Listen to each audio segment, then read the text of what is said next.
Nosso principal objetivo hoje aqui é dar visibilidade, é dar publicidade aos dados trazidos pelo setor do comércio e serviço aqui no Rio Grande do Norte, para a população, para o governo e principalmente para vocês, empreendedores, entenderem como é que está o nosso ecossistema, para além dos dados tão importantes apresentados no âmbito de saúde. Mas nós estamos dentro de um ecossistema que precisam de outras informações, como a da segurança. Como é que está a nossa segurança? Quais são os dados da segurança? Quais são os dados da nossa assistência? Quais são os dados da educação?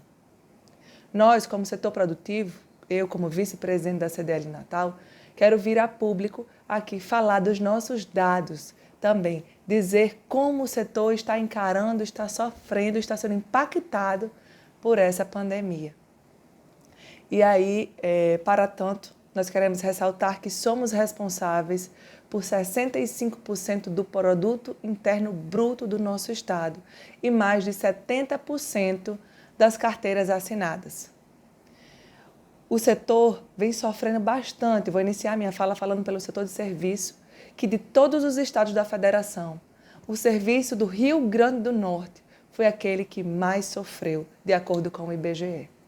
Nós perdemos 18% do nosso volume de vendas, numa diferença de 5% para o penúltimo colocado. São dados realmente preocupantes. E os mais afetados do serviço foram os hotéis e os restaurantes. Do setor do comércio, a gente não teve um impacto tão grande quando comparado a outros entes da federação, ficamos mais ou menos no meio termo. Nós tivemos uma queda de 6,8%, 6,4%, salvo engano, o Rio Grande do Norte.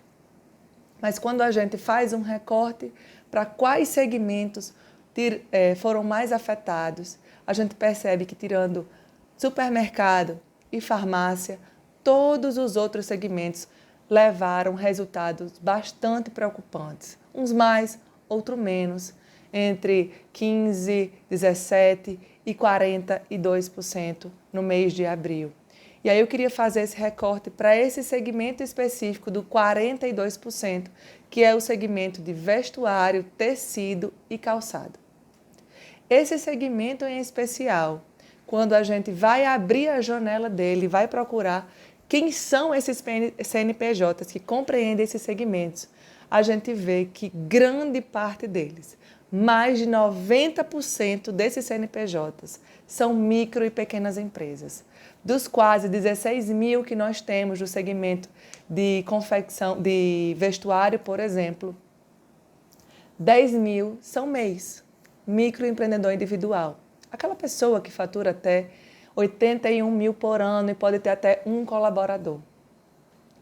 Para além do impacto econômico que esse fechamento, essa queda do volume de vendas de mais de 40% permitiu, a gente tem uma função social importantíssima.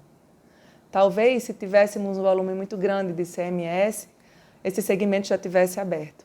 Mas ele representa pouco em CMS, mas ele representa muito no número de CNPJs, no número de pessoas impactadas. E por serem micro e pequenos, em suas residências não moram 1, 2 pessoas, moram 4, 5, 10 pessoas. Depende dessas empresas e desse dinheiro, desse ganha-pão, desse sustento para dar o esteio a toda a sua família. Nós achamos importante trazer dados também como desemprego. O desemprego aqui no nosso estado não está numa curva tão íngreme ainda. Nós estamos paralelo com o da saúde, subindo a ladeira. Esse dado acontece, nós acreditamos, que em virtude das medidas governamentais do governo federal adotadas, a de manutenção de empregos, em especial a suspensão dos contratos e a redução da jornada de trabalho. Contudo, esse benefício vai se encerrar agora no próximo mês. E como nós faremos para segurar esses empregos com a queda tão bruta de faturamento? O que você faria se perdesse 40% do seu salário, ou até total? Nós fizemos uma pesquisa interna nos próprios associados da entidade, da CDL Natal, e nós identificamos que 60% perdeu entre 70% e 100% do seu faturamento. São dados muito preocupantes. O impacto do desemprego não vai vir hoje, vai vir daqui a 30 dias no máximo. O setor produtivo está sendo bastante tolerante, bastante empático, bastante paciente diante da celeuma que nós vivemos. Participamos de grupos de trabalho junto com o governo, junto com a prefeitura, desenhamos o Mais RN, um projeto de um planejamento gradual de retomada da economia, entendendo que a ausência dessa perspectiva, dessa luz no final do túnel, trazia e traz um dano muito grande para toda a sociedade, a falta de esperança. E uma pessoa com falta de esperança perde a vontade, inclusive, de lutar. Então, nós queremos trazer com esse plano de retomada esperança, não só para o setor produtivo, mas principalmente para os colaboradores, para as suas famílias, que nós estamos buscando alternativas. Pode não ser a mais acertada.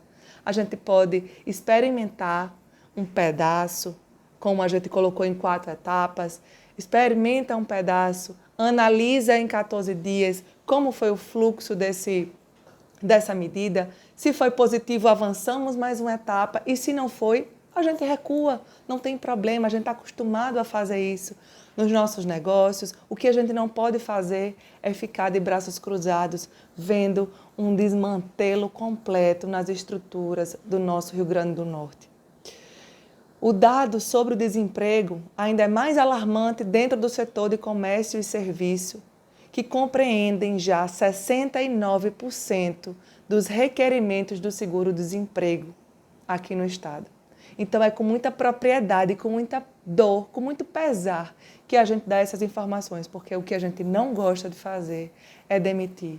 O que a gente gosta de fazer é cuidar das pessoas, é atender às necessidades não atendidas das pessoas com os nossos serviços, com os nossos produtos, tentando ajudar, sim, em primeiro lugar. E a nossa ponta são os nossos colaboradores, eles fazem isso com a maior propriedade do mundo. E a gente lamenta a situação em que vivemos. Mas diferente de 60 dias para trás, hoje, nós temos já alguns protocolos, inclusive posto nesse plano de retomada gradual da economia. Nós temos protocolos de saúde, nós temos protocolos para supermercados, para salões de beleza, para lojas de vestuário, para lojas de material de construção, para postos de combustíveis.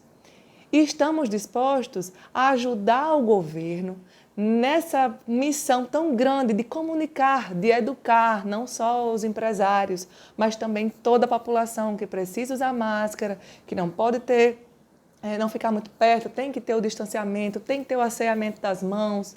E nós nos colocamos à disposição, inclusive, para distribuir essas máscaras em parceria com o governo, para fazer uma campanha de publicidade em relação a esse quesito, de maneira educativa para a população. Mas nós precisamos de mais nesse momento. Fomos parceiros, estamos sendo parceiros, tolerantes, compreensivos para que desse tempo, nesses 60 dias, do governo se estruturar minimamente. Nós fomos empáticos, mas agora estamos pedindo também empatia com os dados da economia, com os dados do desemprego, e que está só começando. E a população precisa ver esses dados, precisa entender esses dados. Não estou aqui querendo convencer ninguém do que é mais importante, mas a gente precisa ver além dos dados da saúde. Quais são nossos dados da segurança? Até onde nós vamos permitir esse dado? Até onde nós vamos permitir o dado da educação? Até onde vamos permitir o dado do desemprego? E aí eu queria fazer uma súplica para os governantes, para que analisem esses dados com mais sensibilidade. Analisem também a vida de nossos colaboradores, a vida de seus familiares.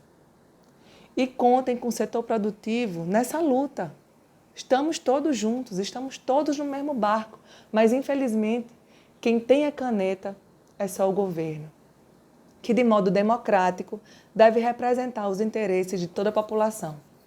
Então, nesse sentido, nós queremos expor para a população também um outro olhar, um olhar importante, um olhar que dá dignidade, que inclui, que é o trabalho. Muito obrigada.